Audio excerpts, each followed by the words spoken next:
In the news, police have moved in on the headquarters of the radical group MOVE, delivering an eviction order. In the vicinity of the MOVE house in West Philadelphia, about a half hour ago, a police helicopter was seen making a low pass over the area, and at the same time, police at the scene were holding their ears. The police had evidently been warned that there would be a loud explosion.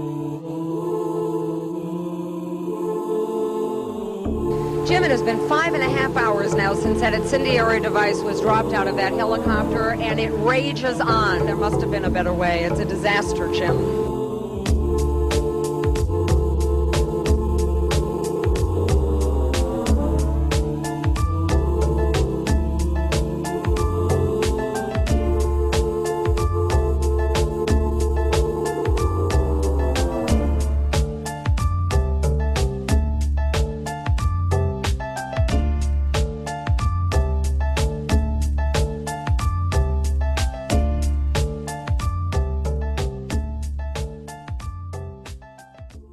The MOVE organization surfaced in Philadelphia during the early 1970s.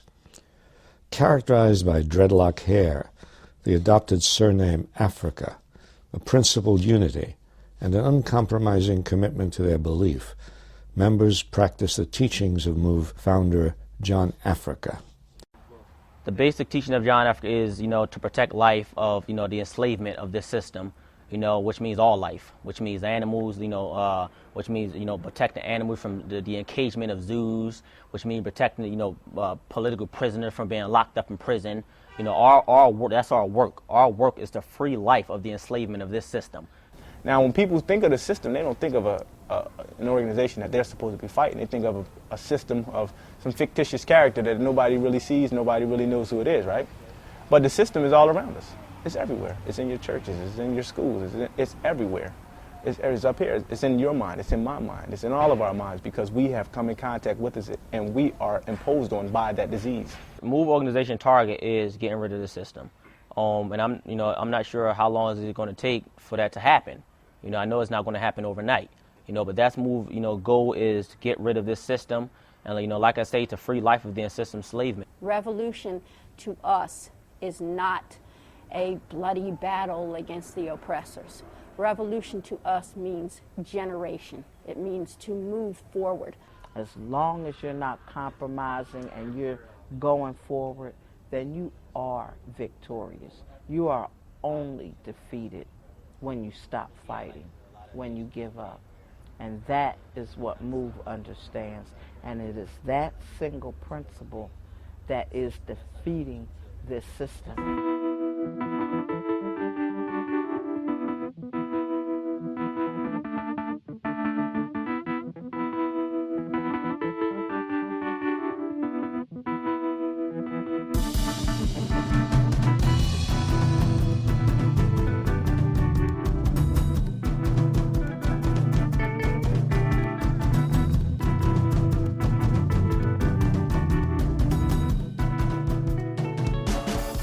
During the early 1970s, MOVE was based in the Powelton Village section of West Philadelphia. They purchased a large Victorian house on 309 North 33rd Street, which became their headquarters. Members valued the personal discipline and physical strength derived from hard manual labor and maintained a hefty work schedule of daily activities such as exercising, running dogs, and chopping firewood.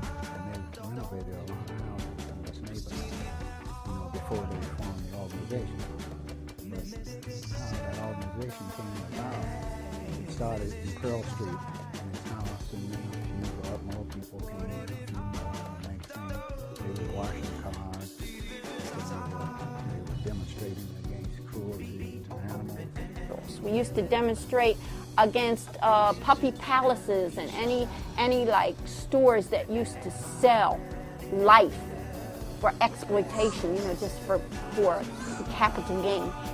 We were demonstrating against police brutality. We were demonstrating against the pet stores and the zoos about their treatment of or mistreatment of animals.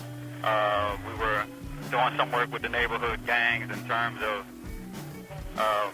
you know, settling some of those disputes they had out there, and you know, but most of our work was centered on, you know, the liberation of animals and the liberation of people. These are the things that was never, ever talked about, you know, in the early days that MOVE was engaged with. Very productive things that are very popular now, you know, things that are very accepted now. You know, you even have the Green Party, an environmental party that runs on this. But this was nothing that was ever focused on about the MOVE organization.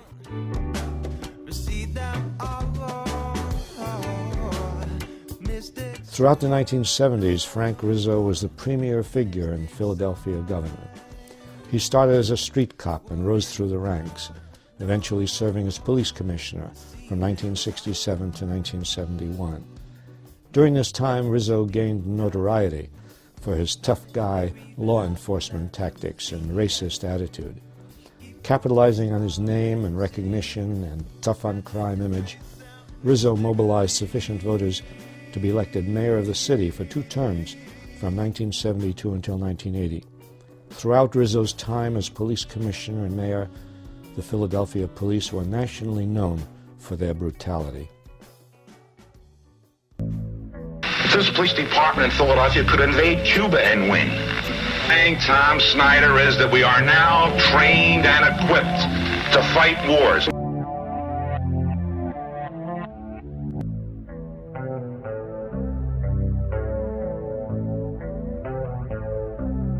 Is it possible that when a policeman on the beat reads Rizzo said to the Italians, break their heads, he says, hey, I can break their head. Break their heads is right.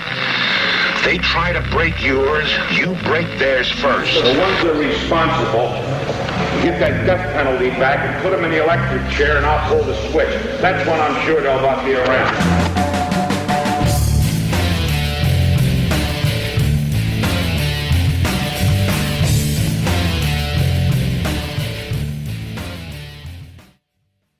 There is a kind of ruthlessness to society that I think MOVE was addressing. In fact, they were victims of that ruthlessness, but that was their key issue. The key issue was police brutality. It was a legitimate issue. So they can kill everybody in this house and justify it by using public opinion. So everybody out there to understand that we will not back down from Rizzo. MOVE had a good cause, it had good things, good issues, and so forth. But the way they conducted themselves in the public arena was questionable. As a result of MOVE's demonstration strategy, MOVE members were arrested on a regular basis. Confrontation started with authority, and then it wound up that we was going to court, and then the confrontation started with the courts and the judges, and it just snowballed into, you know, one confrontation after other against the system.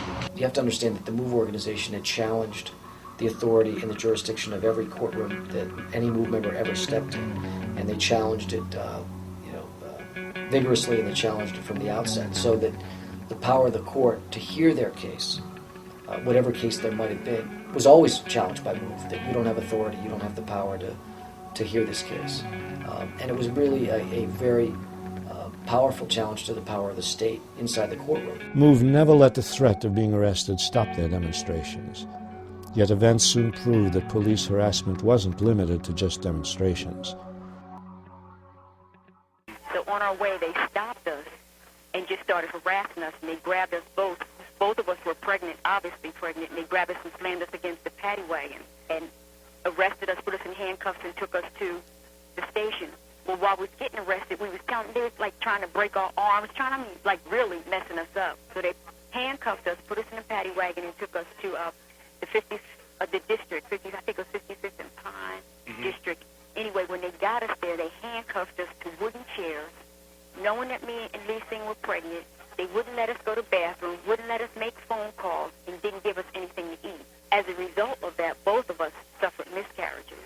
On March 28, 1976, 7 jailed MOVE members were released from jail late in the evening. Some of our family was being released from prison, and as usual, you know, we greet them, and it was like 2 in the morning, and it was just us out, and it wasn't really loud. It was just family greeting family, and all of a sudden these cop cars pull up with No lights, no nothing. They just pull up on the street and the cop car stops in front of the house. The cop comes over and he says that he had a report that there was a disturbance, a fight going on. So Chucky told him that there's no fight, it's just move people. We're greeting our family home from prison, so, go ahead, it's no problem. When he said that, they all come out the car and rush over the street where we're at, and they just start swinging their blackjacks. I was standing in front of my husband, Phil, Africa, and the cop, to get the Phil, he just took me and slammed me on the ground. I had my three-week-old son in my arms, and when he slammed me down, he just stomped over me to get the Phil, and I don't know how, but the baby's head was crushed, and I just was so upset. I jumped up and I ran back in the house. I must have went in shock because my family just found me in the house holding the baby, and the baby had died. MOVE immediately contacted the media to report the death of Life Africa and displayed a police hat and broken nightstick outside of their headquarters. To prove the death to a skeptical media, MOVE invited press and politicians over to their headquarters to show them the body of Life Africa. Then I was invited on one Friday evening, a cold, blustery winter evening, when they invited people in to see the dead baby, and I actually sat in front of the house for an hour, debating on whether I would go in or not. And in the end, I opted not to go. But no, I didn't see the assault itself, but I did talk to people who did see it, eyewitnesses other than MOVE. And they did say that there was a MOVE woman with a baby who was, wailing on the police, just like the police was wailing on them. And they did see the baby knocked down, and they did see a police officer step on the baby. MOVE then brought the case to court, where many neighbors were willing to testify that they witnessed the attack on MOVE and the death of Life Africa. But before all the testimony could be heard, Judge Myrna Marshall dismissed the case. Because, MOVE did not go, they did their own birth in-house, and they didn't register their children with the authorities. And then they ordered MOVE to produce the corpse of the kid such that they could do an autopsy to determine the cause of death. And MOVE contended that that type of an act was in variance and actually in violation of their religious practices. They didn't go in for autopsies. So because, the bottom line is because MOVE did not produce the baby, the city refused to do an investigation, and that's both the police department and the district attorney's office, who at the time was headed by Ed Rendell. After the death of Life Africa, MOVE was convinced the city was trying to terminate MOVE. The organization felt compelled to arm themselves. On May 20th, 1977, MOVE set up a platform outside their headquarters and began demonstrating. MOVE members stood on the platform, demanding the release of MOVE prisoners, and demanded an end to the violent city campaign of harassment against MOVE. Due to the demonstration on May 20th, 1977, Judge Lynn Abraham issued warrants for 11 MOVE members on charges of riot and possession of an instrument of crime.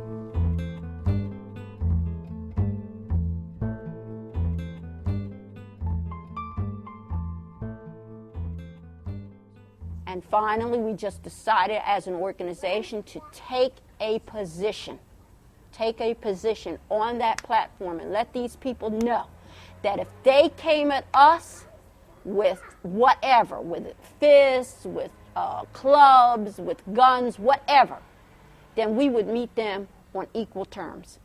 And that's how the confrontation started. Rizzo filed in court to set up a starvation blockade around MOVE headquarters. The courts approved his request. On March 16, 1978, hundreds of cops set up barricades around MOVE headquarters and shut off their water to starve MOVE out. On April 4, 1978, thousands marched around City Hall in protest of the city's actions. What MOVE wanted was to be left alone. They wanted the right to exercise their First, Second, and Fourth Amendment rights. And they had 5 or 6 of their members that were in prison. They wanted those folks released from prison. And the negotiations went on and back and forth for almost a year. The city wanted MOVE to vacate.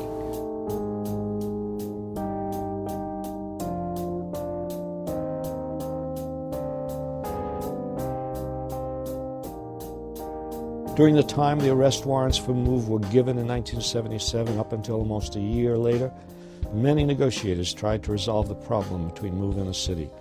Some people who I was told were Quakers or something had offered them some land out in Chester County. So I asked John Africa, why wouldn't they move out there, you know? And his answer was, why don't the city move?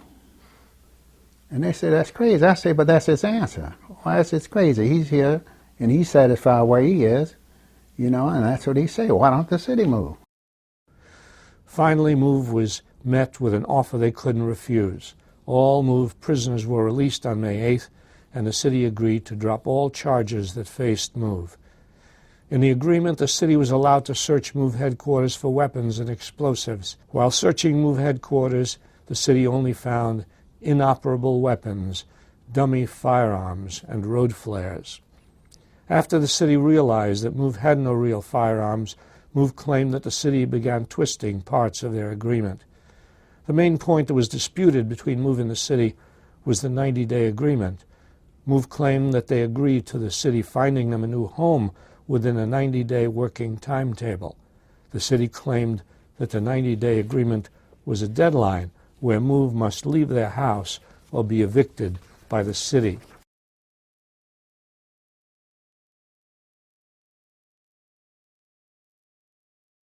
I think that the perception was that MOVE would leave, but I must be honest and tell you that it may not have been as clear as that it was clearly stated, right, as that, which then left a window of opportunity for either side to make claims. Right. Yes, he said we will drag them out by the scruffs of their necks. He answered that question. Wait a minute. Did you ask him what if they don't? What if they resist the scruff of the neck? Did you make him go down to detail to say, well, yeah, if they resist, I'ma kill them? Did you make him put out his intentions? No. You don't never question Rizzo, and Rizzo is questionable. That man ain't told the truth since he got in office. That man ain't been agreeable since he got the name of mayor. We're saying it's about time that y'all start putting the truth. Don't question the person that's telling the truth. Question the person that's telling the lie. We're saying we ain't talking about hurting nobody's religion. We ain't talking about killing off nobody's religion. Rizzo is talking about religion persecution. He talking about putting us in a gas oven. He talking about killing our babies, genocide like they did the Indians, like they did the Jews. We're saying it's about time that the news media start questioning Rizzo's reference. Neighbors' complaints about MOVE collecting stray dogs and walking the dogs through the neighborhood, right? And at various hours of the night, they complained about the compost that MOVE had built in their yard. So this was, first of all, a sympathetic neighborhood.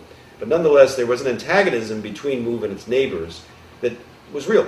And then I think the other piece was it moved in terms of its message, would not only take its message to the street, but would have a loudspeaker system on its home. MOVE was also very in your face from get-go, and that's legitimate. But there's a certain point where the law starts saying that foul language publicly is against the law.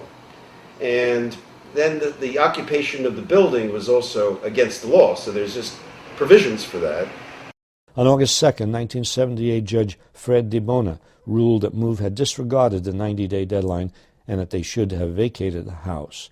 During this hearing, DiBona gave the city the power to arrest basically all known adult MOVE members, including members that weren't in the house. On August 8, 1978, hundreds of cops in flak jackets and riot helmets surrounded MOVE headquarters to carry out Judge DiBona's ruling. They came on August 8th, with bulldozers and tanks and anti-personnel carriers, and, they assaulted. 45 police then entered the MOVE household and searched all 3 floors of the house, only to find MOVE barricaded in the basement. Around 8 a.m., firemen pried off the boarded windows of the basement and started flooding the basement with water cannons. 2,500 gallons of water per minute or something like that. It's just too much for anybody to stand up. The water that was coming in the basement was so strong, it was taking the bricks out the wall. First it was taking the paint off, it was busting up things, then it was taking the bricks off the wall. It was a consensus by a majority of the people there that the shot was fired from up the street. And I heard a shot, what sounded like a shot, from the left and behind me near Pearl Street. And I immediately dropped to the ground, right? Because I just assumed all hell was going to break loose. There's lots of shots being fired. The shots don't seem real. That's what's funny. It just doesn't seem real. The police started shooting in. They started shooting tear gas into the property. There was allegations that MOVE was in the basement shooting out. After the short period of shooting, Officer James Ramp was found fatally wounded. After exiting the house, all 12 MOVE adults were arrested, and the 11 MOVE children in the house were taken away from their parents by the police. Little by little, I think the women came out first, women with the babies. But then I see Chucky Africa comes out, and he's shot in his shoulder. And I'm rushing to go to him as a cop takes a gun and puts it to his head and pulls back the hammer. And I grab his hand and say, whoa, what are you doing here, right? There had been much concern on the part of many people that the police would make a violent assault on the MOVE members. As it turned out, the police acted with precision and restraint. Unfortunately for the police, the beating of Delbert Africa was caught on camera. I went to exit the basement after a cop stuck his gun in the window and is plainly seen on the later police videotape. And he told me, bring your black ass out here. I said, I'm going out the front. Come out this way, I'll blow your damn head off. Boom. Obviously, I came out that way.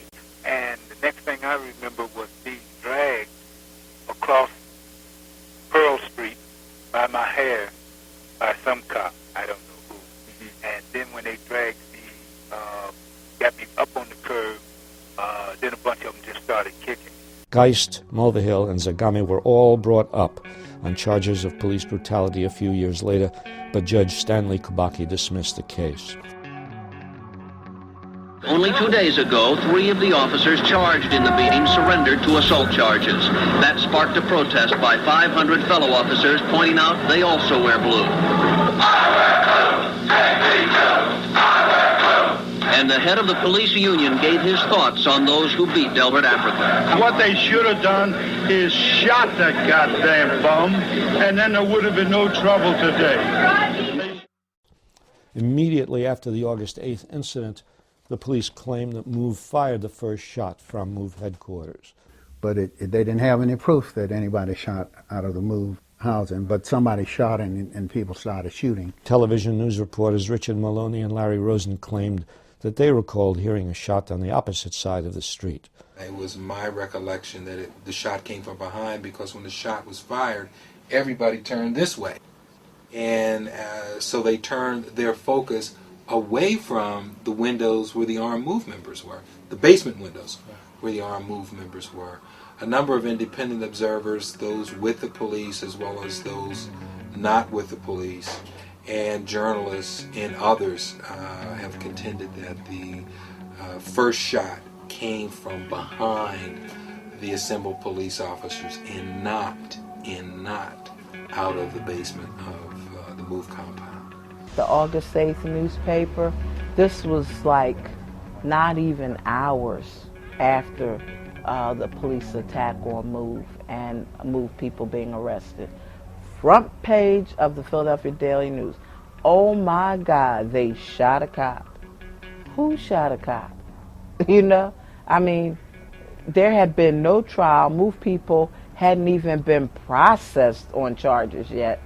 And the news media on the front page of the newspaper had them tried and convicted. Oh my God, they shot a cop. At every step of the way, including the final act today, the police used commendable restraint, and it was done for many reasons, most of all because of the children who were present today.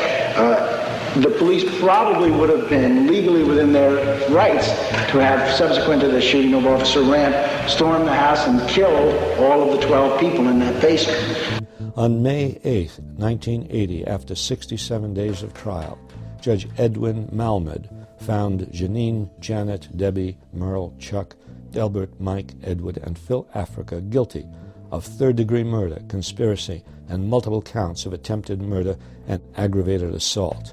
They are now known as the MOVE 9. Each defendant received a sentence of 30 to 100 years. Look at this case and the facts in this case. There's no evidence that there was a conspiracy to kill the cop, to kill the police officer. There was no evidence of that. The evidence that was put on at trial was that there were individuals seen at the window with weapons, firing those weapons. That's what the police officers testified to.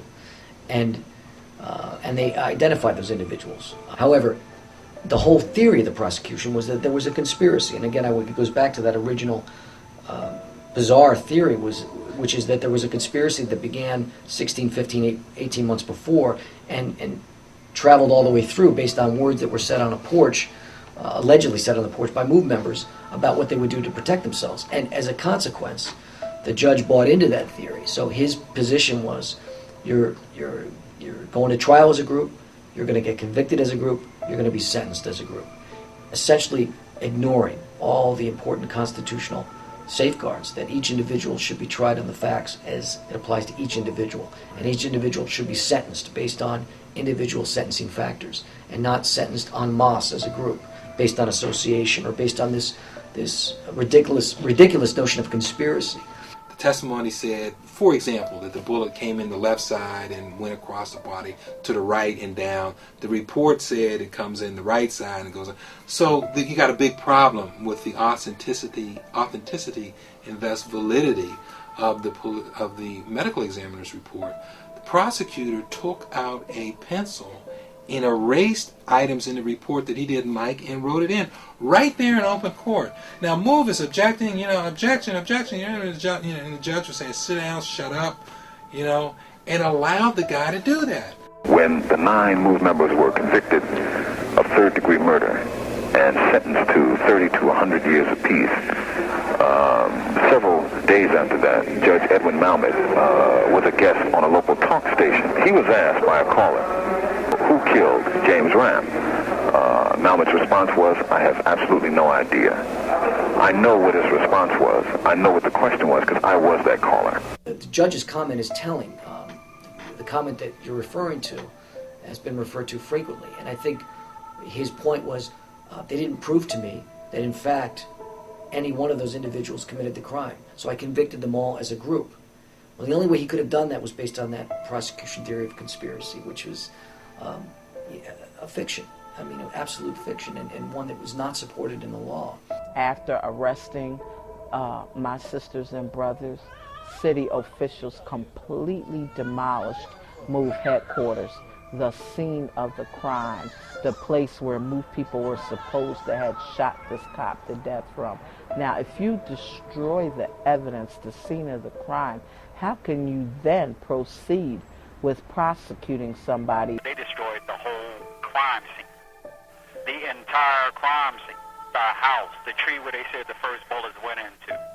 The bullet that came out the cop's head. I mean, everything. Rizzo and his people didn't want the evidence that he knocked down the trees, knocked down the house and everything, and that was unusual because you should have an investigation to come in, because we were able to see the trees and see the marks of bullets, had ricocheted off the building. Essentially, I think what I was witness to was after the MOVE members were taken away, the bulldozing, which was very astonishing to me that they could do something like that.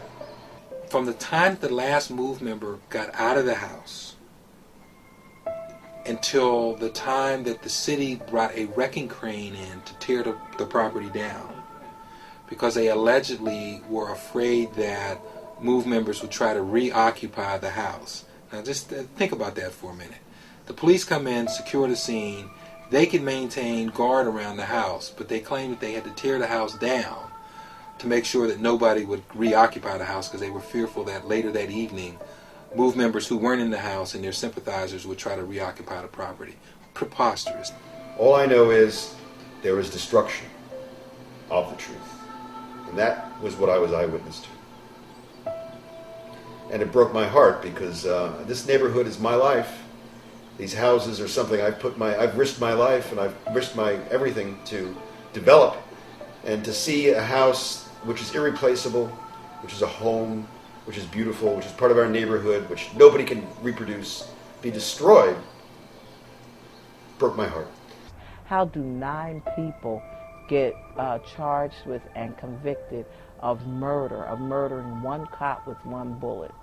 You know, they cannot even and have not even identified one person as firing a gun that killed policeman James Ram, let alone 9. How do you keep 9 people in prison for 100 years each for a crime that you can't prove that any one of the 9 did?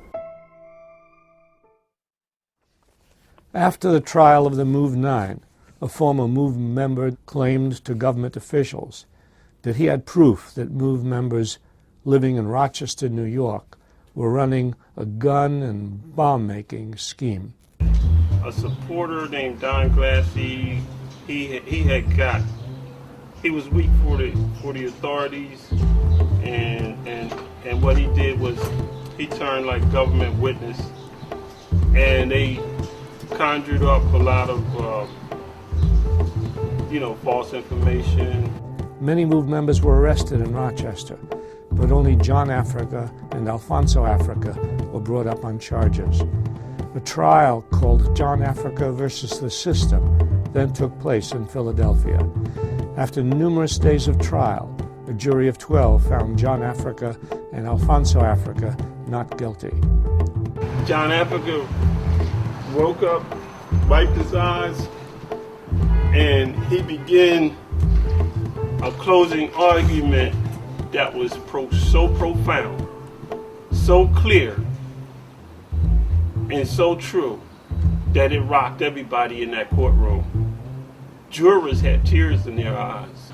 So when they got the verdict, they read it out real triumphantly, like, "Not guilty, Your Honor."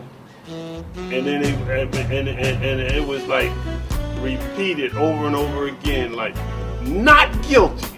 Like real, a strong, a strong statement they was making. After the trial of the MOVE 9 and John Africa versus the System, several MOVE members moved to a row house on 6221 Osage Avenue in West Philadelphia. Here, MOVE kept up their work schedule, but their main focus became the search for justice of the MOVE 9. By the end of 1983, government officials on all levels had proved ineffective and unwilling to take any action in MOVE's struggle for the MOVE 9. The media at this point ignored the issue altogether.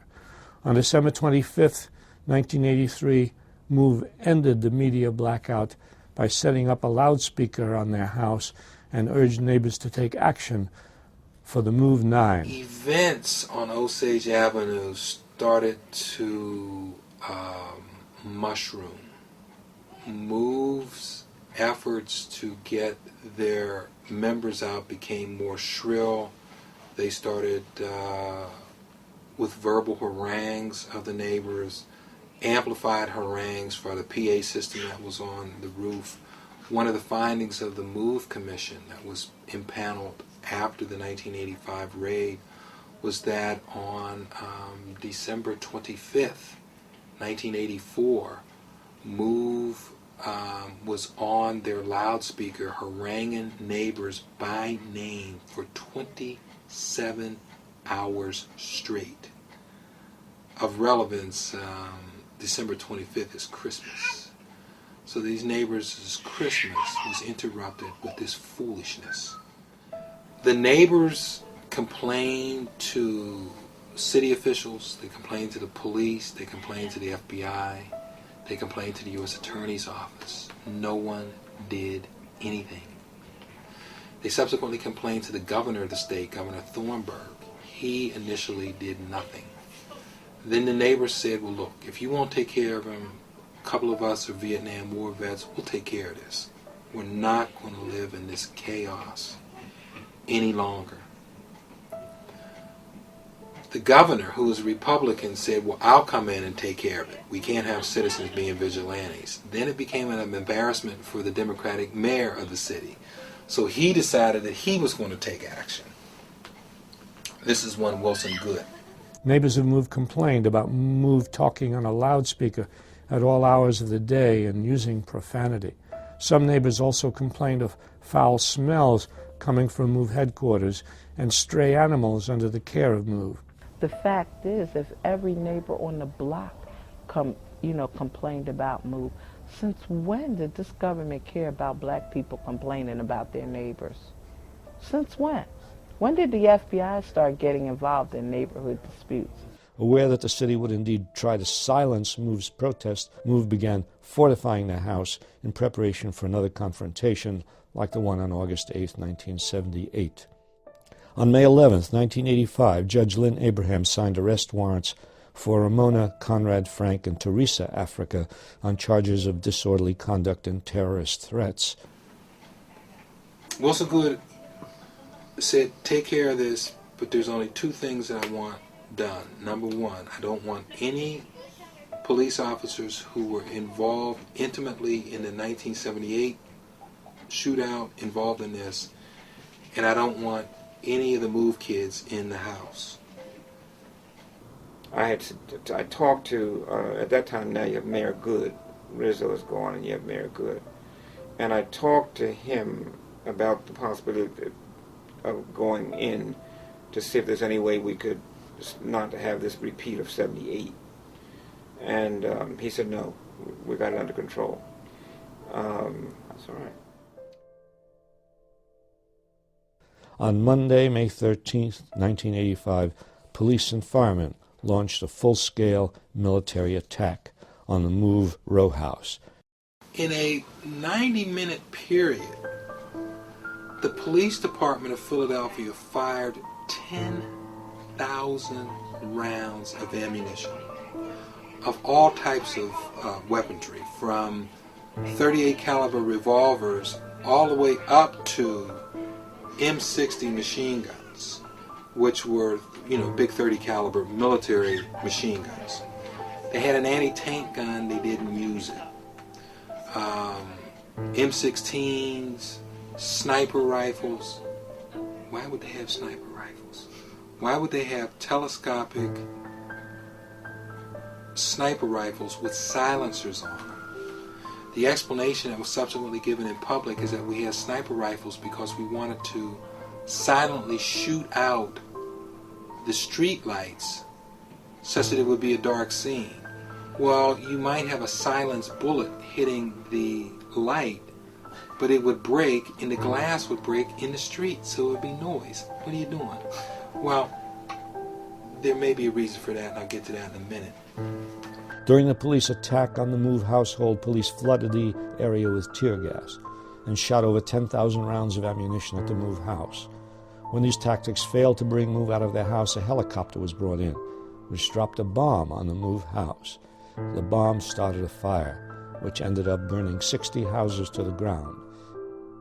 We just reported that Police Commissioner Gregory Sambor said that he ordered this so-called concussion bomb to secure the building. Could you explain exactly what that means and what Sambor intended to do? What does that word secure mean exactly? Well, I think that you would probably have to ask him that question to get a full explanation. My understanding about what he wanted to do was to remove the bunker from the top of the house. There was a tremendous amount of concern that the bunker was constructed in a way that would prevent the officers from entering the building, because there was always a possibility of someone hiding out in there and shooting. So there was an attempt all day long, first with water, then with other objects, to try and remove the bunker. And apparently the decision was made to try and explode it off in some way. Now, the reason given for dropping this bomb on the top of the house was to neutralize the bunker, because they wanted to move. They had allowed MOVE to build a bunker, a pillbox, a reinforced shooting tower. Shooting compartment on the top of their roof. So the plan, and this is why I tell you that Greg Sambor was an absolute idiot, the police commissioner. His plan was to have police officers run across the roofs of the row home, punch a hole in the roof, and then dump tear gas down in the roof. Now, I just told you a minute ago, during the morning raid, they blew the whole front of the house off. So they could have went to the other side of the street with tear gas grenade guns and shot all the tear gas they wanted right into the front of the house. See, so the explanations and the common sense conclusion makes no sense. So what makes more sense is that they wanted to drop a bomb on that house and hurt those folks, including the kids in the house that they knew were in the house. But the police commissioner says, I consider them combatants and not hostages of their parents. Once again, would a white police commissioner have considered white children as combatants? I would argue strenuously that that would never happen. But it happened here because they were black kids. So they dropped a bomb to neutralize the bunker and hopefully blow a hole in the roof. Now, they also knew from their aerial surveillance that there was a 5-gallon gas can on the roof. The bomb drops, it blows up, it lights up the gas can. So now we have a fire going on the roof. The police commissioner makes a tactical decision to let the fire burn. I'm referring to 1985. I was talking to a woman who actually I won't identify, but who is a lifelong Philadelphian. And once a friend of mine at that time, that period, and I said, the houses on Osage Street are afire. I had just found out. And she said, good. So there's a lot of racial hatred in this country, in this city, in this country, that we have never addressed, and that it's the sin of America. We had a bomb dropped on us. We had thousands of rounds of bullets, 10,000 rounds of bullets fired on us. We were deluged with water. We were tear gassed. The bomb ignited a fire that the fire department stood there and refused to put out after putting water on our house for hours all that morning. And all of that, and we're violent. Could you tell us anything more than we already know about the number of casualties, the number of people who are still at large with guns? What is the latest status on this? We don't have any indication that anyone lost their life. That does not mean that we did not, in fact, end up with a loss of life. But I don't know of anyone at this point. Fire experts that were hired by the MOVE Commission said the temperatures in the house reached 2,000 degrees. You melt steel at 2,000 degrees, in a steel mill. Some MOVE members tried to escape. They were driven back into the house by police gunfire. So maybe that's what the silenced sniper rifles, sniper rifles with silencers on them, were for. The police claimed that they never shot anybody, that they never drove anybody back in. A couple of police officers broke ranks and said that they did. They were driven out of the police department. Civilian witnesses said that they did. They were ignored. The lone surviving MOVE member, Ramona Africa, said that they were shot at, as well as the kid, but they were dismissed.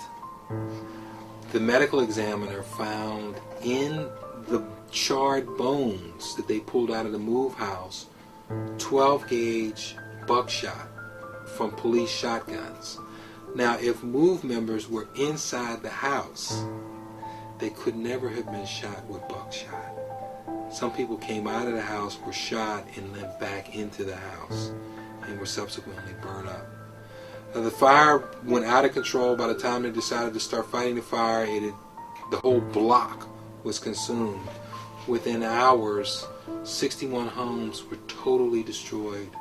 11 people in the MOVE house were killed, including 5 children.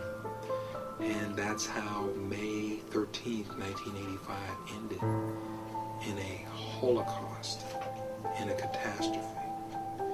And not a single police officer, police department official, fire department official, or city official ever faced criminal charges for that.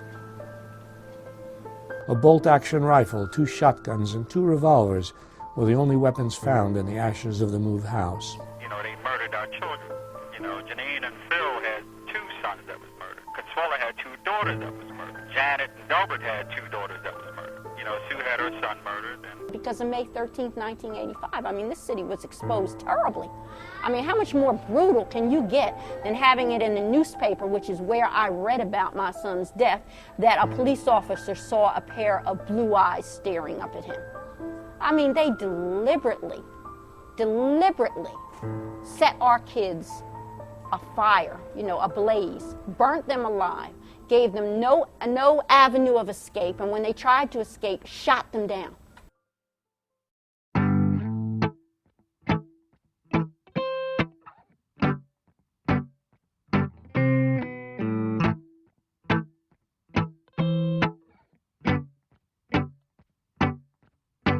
Some pick a fight and call it bravery. I call it easily provoked. Them never conquer one that keep it cool. Feel the pressure, but I still don't choke.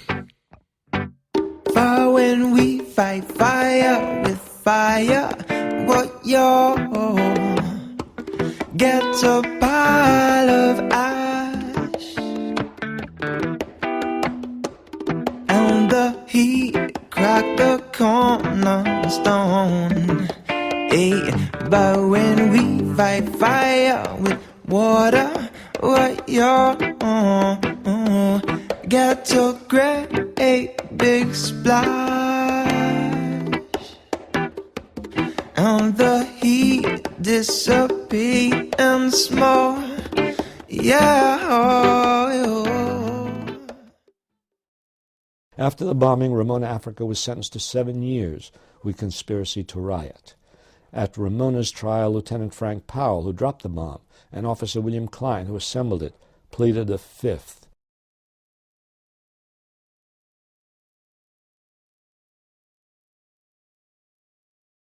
Many investigations were done on the May 13, 1985 bombing of MOVE, but no indictments were ever made. Before the incident was swept under the rug of Philadelphia's history forever, Ramona Africa filed a civil suit against the city, and MOVE ended up receiving some compensation for the May 13th catastrophe. On March 13, 1998, MOVE was devastated to find that their sister Merle Africa had died at the State Correctional Institution in Cambridge Springs, Pennsylvania. The death came as a shock to MOVE, because the last they knew, Merle was in good health. MOVE feels to this day that the death of Merle Africa is very suspicious.